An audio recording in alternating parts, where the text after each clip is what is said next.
important topic. I think this just goes to show you that we have to slow this process down still. It's too fast, and I don't understand the rush, considering that we have, if someone wanted to start collecting signatures, they could do it now. Commissioners' precincts don't change. And so someone could start knocking doors in the precinct where a commissioner resides. So the 180 days could start now. So again, I think it's important that we do our due diligence and we allow the community to have their voices heard. That's our job, is to protect those voices that we now represent. Thank you, Chairman. Yesterday, Commissioner Dennis and I attended the four-county gathering, and all the other three counties that are adjacent to Sedgwick County have said they were moving forward in the month of December to make their to do their redistricting, and they actually commented that it shouldn't be that difficult, and it's not that hard, and it should be in their three counties. It's not going to be a big process, and they kind of asked for us to explain our background on a committee but that's just giving you so I think the mood of the whole region is that they're moving forward sooner than later. So I would probably agree with Commissioner Lopez. We could pencil in the Monday after they deliver us the Monday after the 10th, which would be the 13th, if we wanted to have some kind of a town hall of some kind. Commissioner Dennis? Thank you, Mr. Chairman. I also agree with Commissioner Lopez that if they're going to weigh in, we need to weigh in on something that has a possibility of being incorporated. And if we have it before that, the committee presents their findings on the 10th, then whatever we have at the town hall may or may not be applicable at the time that we start making a decision. Thank you, Mr. Chairman. Okay. Right. That helps, Chairman. The two action items I have is we'll go ahead and calendar a Potential town hall on for the the 13th. 13th. Yeah. And then I'll also, to Commissioner Howell's point, I'll reach out to the cities and make it clear to them that they have the right, they should reach out to commissioners. And if they have a real desire to have a town hall before then, we can arrange something for them too. So I'll have a communication. I have all of the administrative contacts in all of the cities. I'll reach out to them and make them aware we're going through this process. So, okay, very good. I assume there'll probably be a conflict with our citizen advisory boards that meet on Mondays. I'm not sure when mine is, but we'll have to flip those around. Okay. Oh, on the 13th, you're saying? I don't know. I don't know what everybody's schedule is. Seems like they're usually on Mondays. Some of them. Anyway, Commissioner Cruz. Yeah, that's what I was going to mention. That's my Citizens Advisory Board date. Okay. So you'll have to adjust that. Right. Okay. Don't see any other comments. Okay, then we'll jump. Everybody should have a hard copy of the draft of the legislative platform, and Akeem will get up now and kind of just step us through. And at least for this morning, it would be great to make sure that every item that is on here needs to stay on here. We want to make sure it's in the right priority order that the commission wants to see it. And some of these probably need to be, we need a little bit more meat on the bones on some of these items that we can talk about today. I know that we are reaching out to the state groups that are supporting some of our platform, like on mental health or CDDO, and we'll add that language to this document later today. The hope is we go through this discussion this morning, make sure we have everything on here that the commission wants on, retweak this today with language, and send it to you by end of day, so you'll have it tonight to study before the meeting tomorrow. So, Akeem, why don't you start us through the process here? Good morning, Commissioners. Akeem Asher, Communications Director. Wait, just 1 second. Akeem, can you hold on a second? You bet, Chairman. Commissioner Dennis. Real briefly, again, following up on Commissioner Meitzner's comments where that we attended Quad County yesterday. One of the things Chip Westfall, who is the president of KAC right now, brought up is that they're looking at how to support the county commissions in their legislative platforms. So as we go through this, I think it's important for us to take a look at ones that we may want the Kansas Association of County Commissioners to put forward to support our agenda for the legislative platform. So that's something we might want to keep in mind. If we can get all of the state of Kansas, for example, our first one that we've got today we're going to talk about is a regional mental health facility.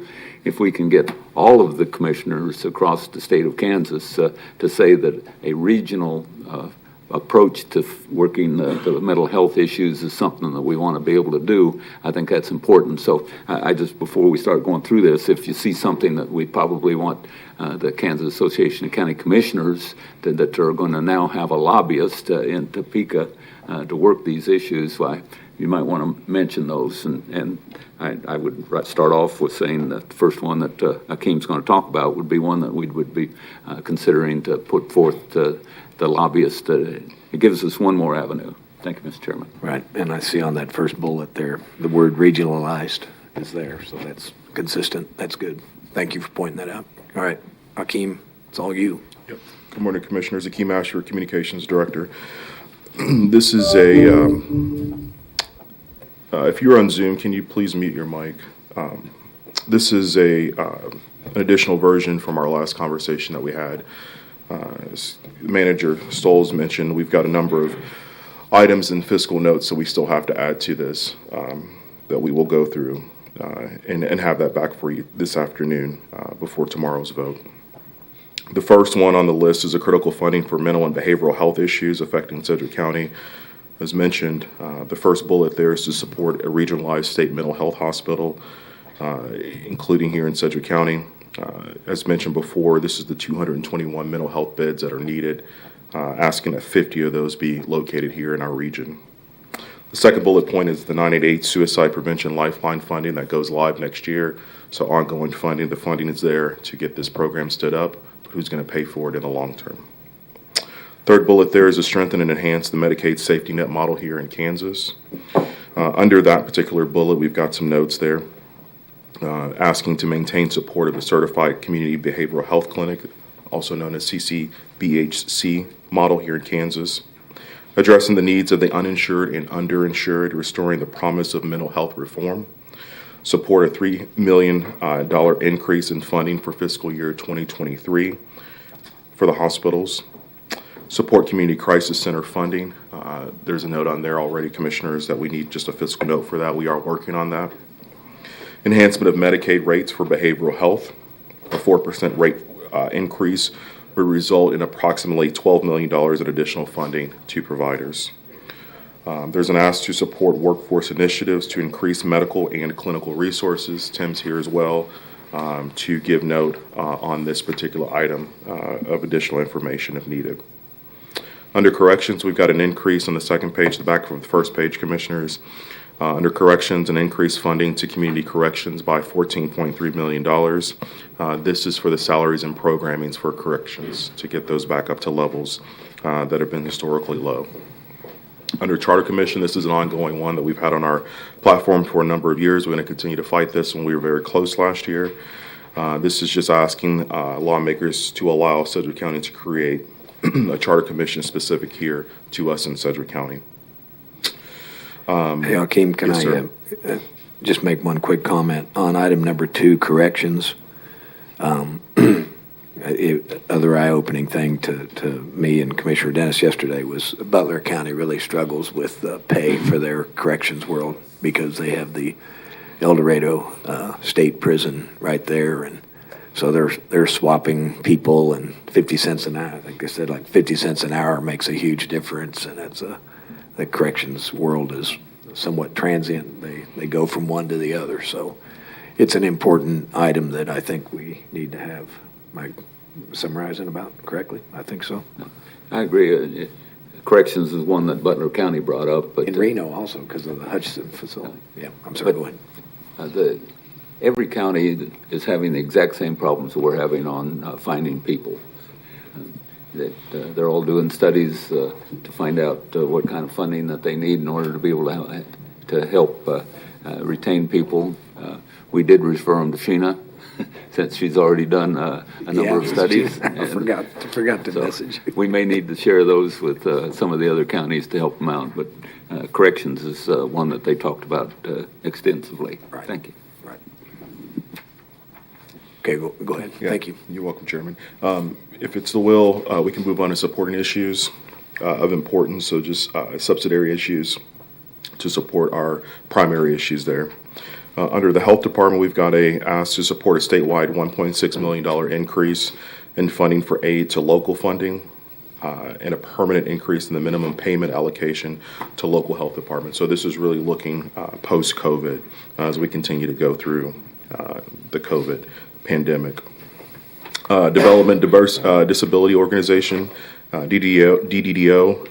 This is added information from our last meeting. Develop a comprehensive 5-year plan for the elimination of the HCBS IDD waiver waiting list. Second bullet there is to stabilize the current IDD service system and reinforce support for local expertise through funding increases.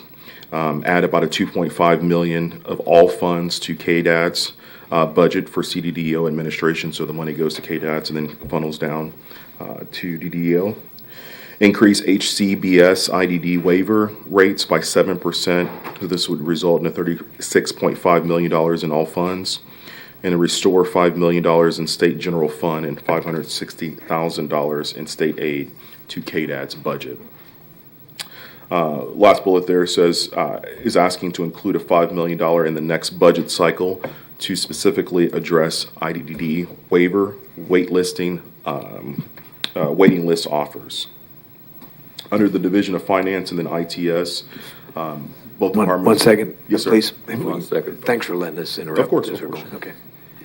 As you look at the first bullet under IDD and the last bullet under there, aren't they pretty well related? Why do we have them separated like that?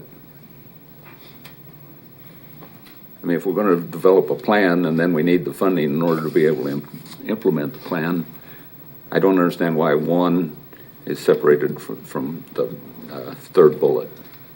Commissioners, Tim Kaufman, Deputy County Manager. Dee's on the line, but I'll speak first and she can clean up what I say. I think the concept there is that we know that there's a waiting list that exists right now. And so that third bullet point addresses next year's budget cycle, but we also would like to see the legislature fund a long-term study so that they can eliminate the waiting list completely. It's to make sure that they identify both the near-term and the long-term issues related to the waiting list. I'm not arguing that both of those belong on there. I just think the third bullet ought to be right below the second bullet because they're related. Thank you.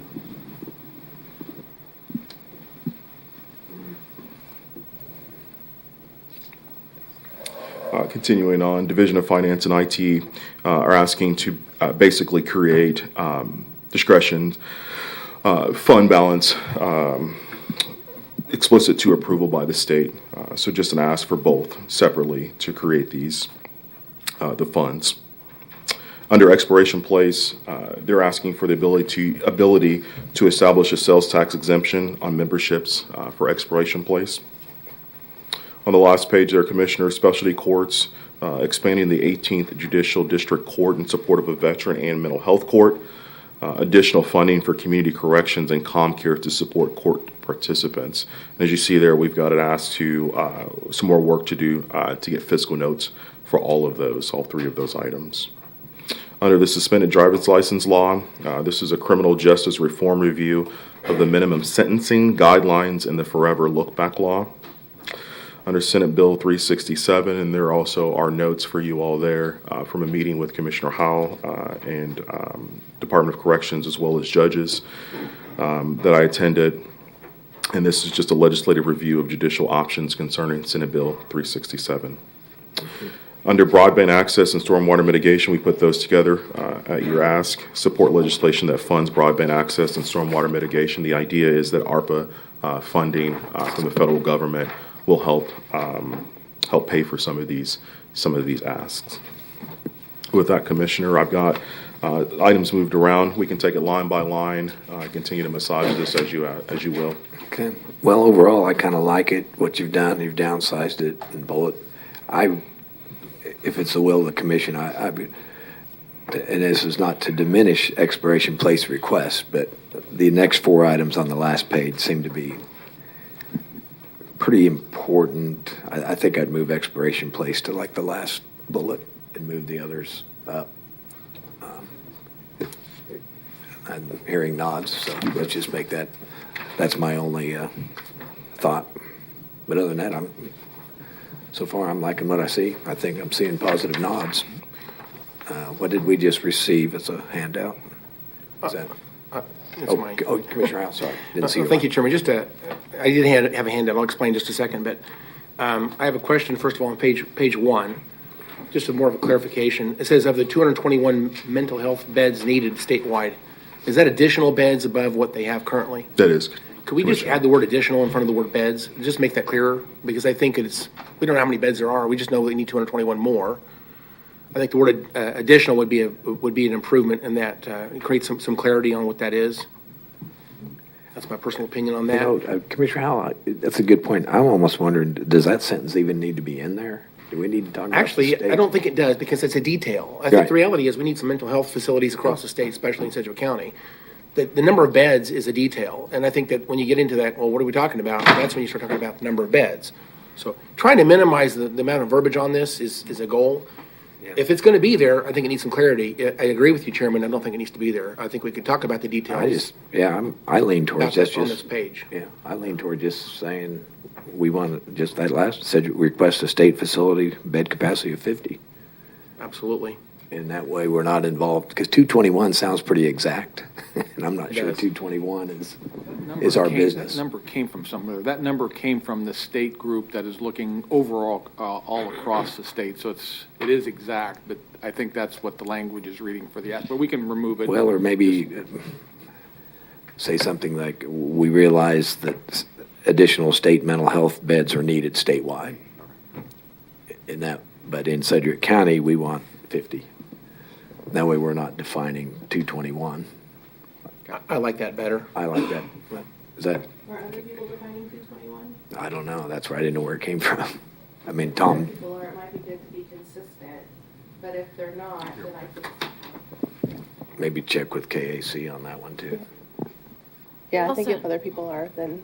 I think the KAC ought to maybe talk about the 221. That'd be good for them, but, Right. and if they want to give us some help, talk about Sedgwick County, that'd be awesome, but I don't think they will. Right.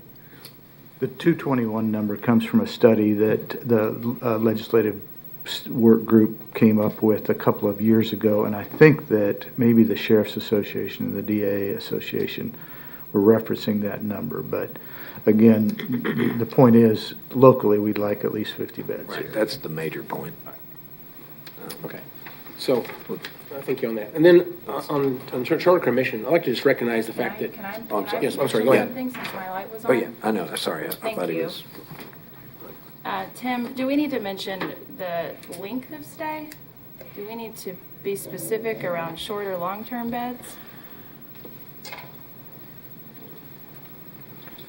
And then if you could provide like a talking points with statistics around why these are needed. Not necessarily that it needs to be listed on our platform, but for these commissioners to know exactly why. So when we're speaking to folks, we can give the stats as to what it's costing us, what are wait times, how is it affecting our like why do we need it? I mean, we can talk about it all day on here, but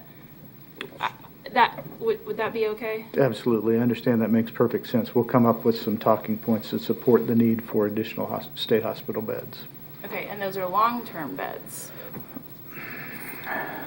Because those two words get thrown around and that just creates more confusion. So if you could differentiate those perhaps on your talking point sheet. Yes, we'll work on some language there. The reality is that the state hospital has become an acute hospital setting, and there aren't really any long-term beds. Last week we had talked a little bit about the NFMH beds, and I've learned since that there's a lawsuit against the state related to NFMH beds that they're working through a settlement on, and so there's not really support for that that level of service.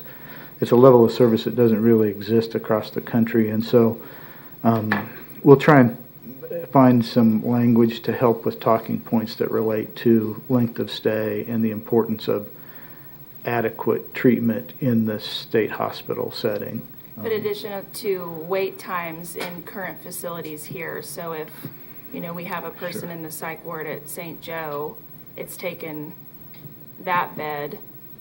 Do you see what I'm saying? Absolutely. Okay. Yeah. Thank you for the chance to speak. Okay. Yeah, Commissioner Howell, you continue. Thanks. We kind of covered that point. Yeah. So thank you. And I'm sorry, let me try again. So thank you, Chairman, for another chance to speak. On Charter Commission, I'd like to point out that we actually have a bill that's 3/4 the way through the process. It's sitting below the line in the Kansas House, and it has a name. It's Senate Bill 53. I think what we ought to do is, says Charter Commission, is just simply say, pass Senate Bill 53, currently below the line in the Kansas House. May not even need that last few words there, but we want to recognize we actually have a bill that's nearly through the entire process. And so just want to raise the issue that we'd like to finish the process. After the 2022, that bill will die, but it's still alive right now. I just checked. And so that would be a way to, I think, clean up Charter Commission piece on the paper. Is that okay? Okay. Yeah. On Senate Bill 367, let me just say, we had a great meeting. Thank you, Commissioner Cruz, for attending that and being part of that. You have a handout that talks about the number of people in the room. I counted about 22 or 23 people that attended. They were all very, very entrenched in the issues of Senate Bill 367, from corrections staff to judges and prosecutors, DCF and legislators. And there's a list on that sheet who was all there. We had, I think, four or five legislators that showed up and were part of the conversation. Let me start off by saying that Senate Bill 367, I want to make sure we stress this, is really important. 367, as we talk about it, was a very good bill. And I want to say I appreciate Russ Jennings for his work on this, and Greg Smith for his work on this bill back in 2016. It is, I think for 75% of the kids, it's more efficient and more effective. And it was a good change for our state. Unfortunately, what it did is it also created, unfortunately, a bit of a shortfall on these very high-risk offenders here, especially in Sedgwick County. And the cost of that is incalculable. Let me just say, if you understand, you follow these kids through the process and see what happens or doesn't happen to them, it's very expensive for taxpayers, very expensive for our community. There's a lot of pain and suffering that comes from kids that don't have the right tools applied to them if they're in this very narrow category of high-risk juvenile offenders. So on the platform, again, I told you this was a placeholder. Let me make a suggestion for a different phrase on the platform. I would like to say enhancements to Senate Bill 367. I'd like to sell it that way. I don't want to take anything away from 367. Let's be very clear. 367 did a good job. Nothing needs to go away. What we want to do is we want to add some tools back in that are missing. So I handed out a form. I got 5 more copies if you want them here. If anybody else wants these, I highlighted. It's actually on the last page of the other hand that you already have, but I did make some verbiage changes to what was listed there. When we met, our goal for meeting was to come up with crisp language, exactly what needs to change under 367. What's missing? What's the problem with 367? And so we came up with 5 things. But as I listened to the conversation that day, I think a few extra words to what you have handed out there is from the stakeholder discussion, the minutes from that. There are 5 points I think need to have a little bit more clarity added to them. So again, these phrases are not for the platform, what I just handed out with the highlights on them. This is not for the platform, but I want to make sure we understand what we're talking about. For the platform, all it needs to say is enhancements to Senate Bill 367. But behind the scenes, what we're actually talking about are these 5 things. But let me say, there's a word of caution. The reason 367 happened is because we have judges that maybe overdid it. They had judges that were very, very punitive or very mean. They really threw the book at some kids. They maybe overdid some of their judgments, if you will. And so 367 essentially restricted what they could do. and pulled it way back to the point now some of these kids understand there's no consequences for what they do. So what I want to do is I'd like to, again, when warranted, in other words, create some criteria by which a judge or prosecutor could recommend or make a decision to extend the probation case, the case length and probation limits. Right now, these kids know that once they get to the end of whatever their 367 deems is appropriate, those cases are closed, and there's like no recognition that they may have already been through the revolving door of the issues that they're dealing with.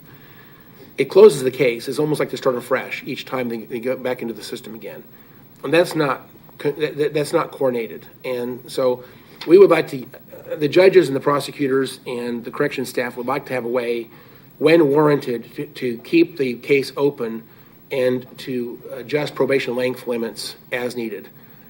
There ought to be some criteria as to when they can do that, though. So, in other words, when the discretion becomes optional, we have to define what that is. And again, the judges are very crisp on this. They know exactly what they're talking about. It makes a lot of sense to them. I'm not an expert, but I can recognize the fact is when you force them to close the case and the probation ends, and there's nothing else that can happen. These kids understand there's no consequences, no long-term consequences for any action that they might take.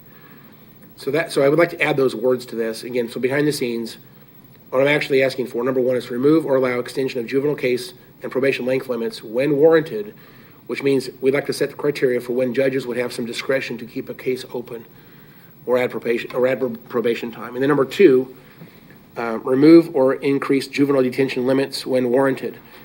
Detention limits. So right now, all these kids will opt for a 30-day detention, and they know when the 30 days is up, their case is closed and out the door they go. So if they're driving around Wichita and they've got a gun in the car and they get them with whatever they want to do, the worst thing that can happen to that kid is 30 days in JRF. Nothing else, unless they actually commit a violent crime. As bad as that looks, there's nothing else that can happen. And that case gets closed and these kids go back out on the street. And they know there's no consequences. So again, when warranted, set criteria for when judges would have some discretion for necessary additional sanctions. They might say, at the end of the 30 days, we don't have the changes we need. We're worried about this kid's going to continue doing this. He's talking about doing it. There's concerns by the judges and prosecutors that this kid is dangerous, and they haven't really got they haven't got change that they need. It would give them some discretion to extend that time in JRF if they need to. And then the third one is allow juvenile judges discretion to retain jurisdiction over an offender, even following an adult conviction. I don't remember the numbers right now, but they talk about these kids are maybe 16 or 17 years old. There's been an excessive number of motions for adult prosecution. It's called a MAP motion. A motion for adult prosecution, because they know in the juvenile system there's no consequences. So all they can do if the kid's committed a serious crime is to make a motion to make him an adult offender. And so there's been an excessive number of motions for adult prosecution to move these kids up. And when they go into the adult system, everything about them is the adult system. Nothing about that is the juvenile system any longer.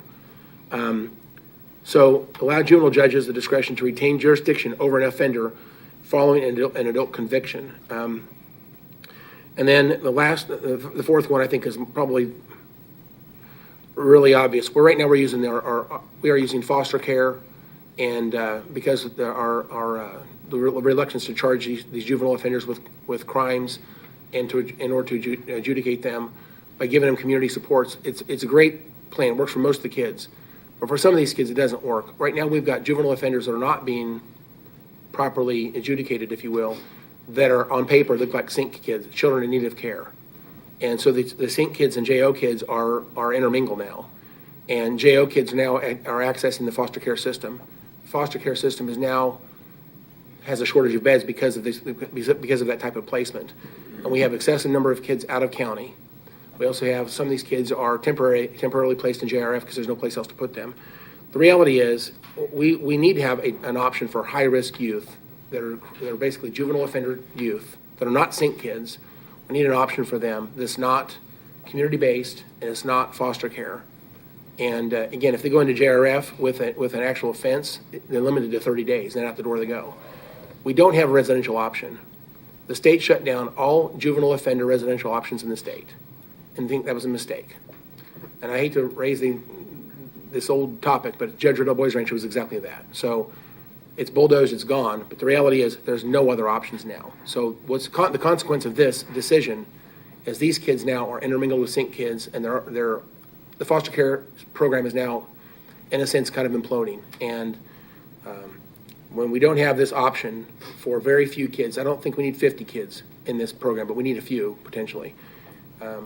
We have to have the state understand that some high-risk youth have to have a residential option, and right now it doesn't exist. And then finally, there ought to be some type of sanctions for juveniles that are in contempt of court. If they are simply completely out of control, the courts have very little things they can do to them right now, and the kids know it.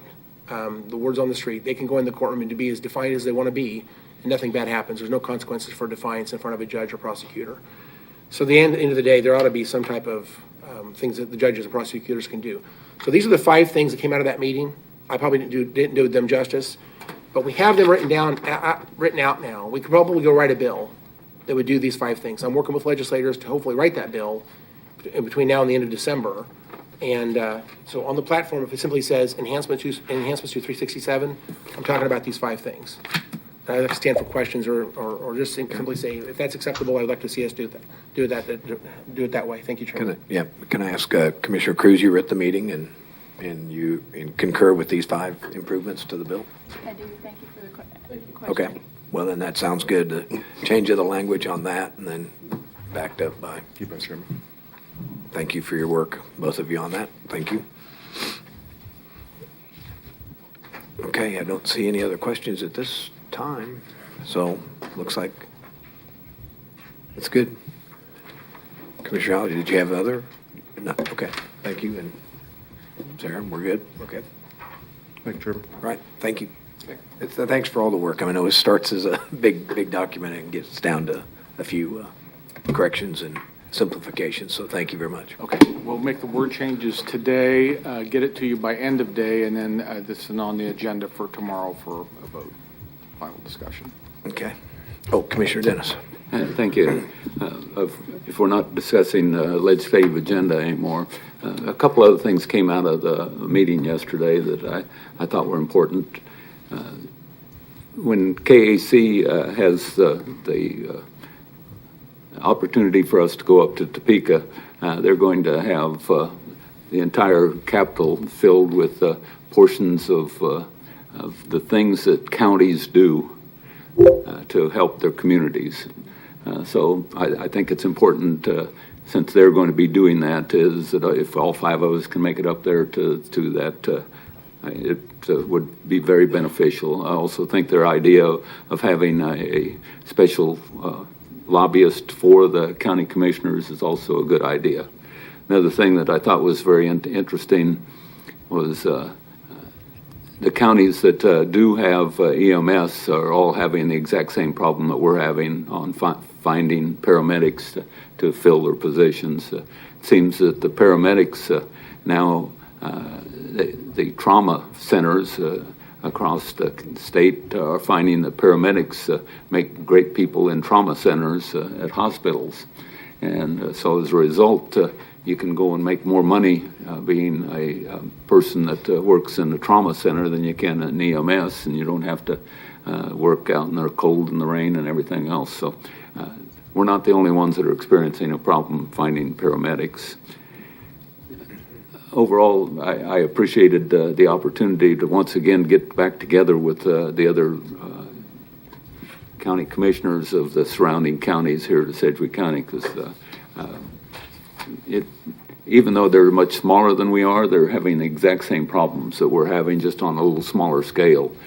So being able to discuss it and learn what their issues are. Reno County is coming out of the litigation, it looks like, on the wind farms. Everybody's talking about solar now. So just a lot of little issues that we're working, everybody else is working too. So it pays dividends. I appreciated the fact that Commissioner Meitzner actually mentioned that they may want to talk to Sheena. because they're doing pay studies, and we've already done a lot of those pay studies. If we can share those pay studies, it'll save them a lot of time and effort also, because their employees are doing the same type of jobs as we're doing here. Anyway, I just wanted to let everybody know that. The other thing is, I did want to ask the manager, are we working on a travel policy?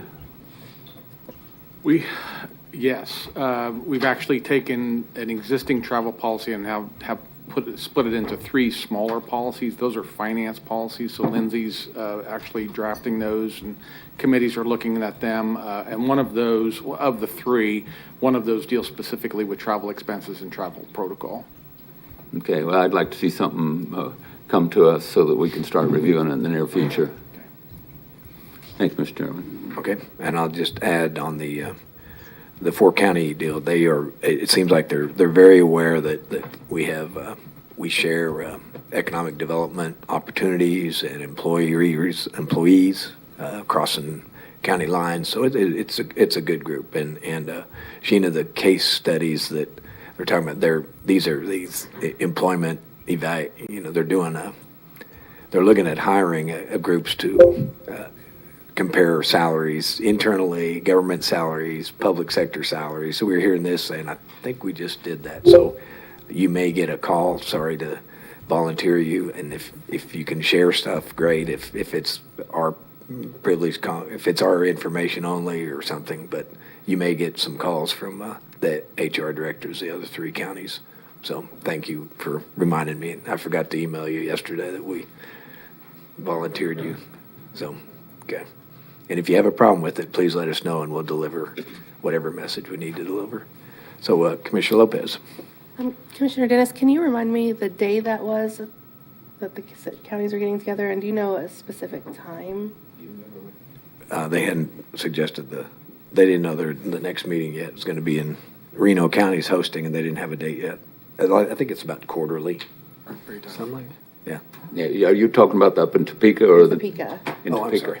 Yeah, that was like, Actually, it was a Wednesday. yeah, it is a Wednesday. It was like February 15th or something like that. Something like that. See, is that a Wednesday? We can get Chip to provide us that date. Maybe the 16th. Maybe. The 16th is a Wednesday. Yeah, it's February 16th is a Wednesday, but it's, Oh, and I'll be in DC for. That's okay. NACO. so we may have to take a look at our agenda, our board meeting that day. And don't quote me on February 16th, but it kind of sticks in my mind. Something around there, okay. Right, I'm sorry. Yeah, I didn't write it down, so I don't know. Sorry. Okay, no, thank you. Okay, and Commissioner Howell? Thank you, Chairman. So Commissioner Dennis just raised an issue. I'd like to just talk a little bit from my personal perspective. I'd like to share my thoughts a little bit, because I've talked to Tom a little bit about this, and I don't know when would be the appropriate time to talk about this as commissioners before the policy gets down the road too far. I hate to get a policy and to find out that there's, ideas that have never been articulated publicly or amongst each other. There's our chance to speak. So I would like to recognize there's actually, and maybe there's other kinds, but I can at least identify 4 types of travel. The first one's obvious. That would be like if someone goes on vacation and they pay for it themselves. That doesn't require notification, doesn't require any type of reporting. I think it's a courtesy to let people know that you're going to be out of town. If, I'd like to let you know, Tom, I'm going to be out of town, if I go on vacation, or let my staff know or my peers know. I think that's an important thing. We know in the world it's probably not the best idea to tell everybody that you're going to be out of town, because you create vulnerability in your own home or your own family members that are left behind, perhaps. I think there's vulnerabilities that might be considered. So, you never tell someone you're going to be out of country for a week, because you're going to get robbed, obviously. So the reality is, I think when someone goes on vacation, it's the best advice not to tell people necessarily before you leave, but tell people when you get back. But anyway, the first type of travel would be personal, and that's covered by my personal cost. The second one I would say would be if you travel in your political efforts. If I pay for this as I'm Republican, I go to a Republican event, and I want to pay for that with campaign cash. That's between me and the state ethics. Whether I should report that, and how I report that, whatever limits and whatever reporting requirements are defined by state law. So that would be a second type of travel that we as elected officials might participate in.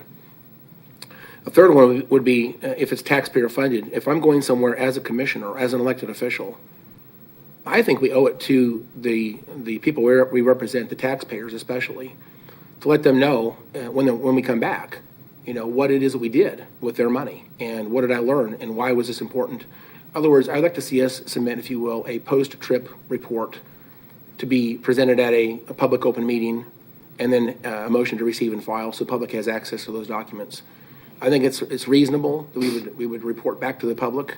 We use their money for some purpose. So if we travel on behalf of the taxpayers, that we ought to we owe them, in my opinion, a report of some sort that says, here's what I did with your money, and here's why I did it. And so I would call this a post-travel report. I think that'd be a good thing for us to put in this policy. The fourth type of travel would be if you're traveling, but not on taxpayers' dime. But you're traveling maybe because you're an elected official, but someone's paid for the trip. Then that would be a gift to the elected official. And that belongs on the substantial interest form. Anything that's worth $500 or more should be reported on the substantial interest form. And I know there has not been a lot of attention on the substantial interest form in the past, but I think it needs to be. So that's 4 types of travel I can think of. Maybe there's other kinds, but I think those 4 types of travel should be defined in this policy so we can clarify what type of travel we're participating in and what are the requirements for notification and reporting and that type of thing should be defined in that policy. Thank you, Chairman. Okay. Any other comments, feedback, questions? Okay. I don't see any. Tom? Very good. That's all we had, sir. Okay. That's all we have today. So we have a meeting at 9 o'clock tomorrow morning, our first meeting. I'm sorry? 9:30. We have the 9. breakfast one. Sorry. Thank you. I'm corrected. 9:30 tomorrow morning. Okay. All right. Thank you. Meeting is adjourned.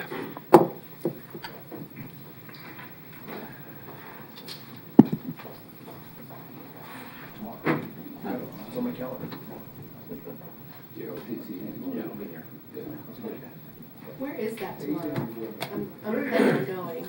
It's at the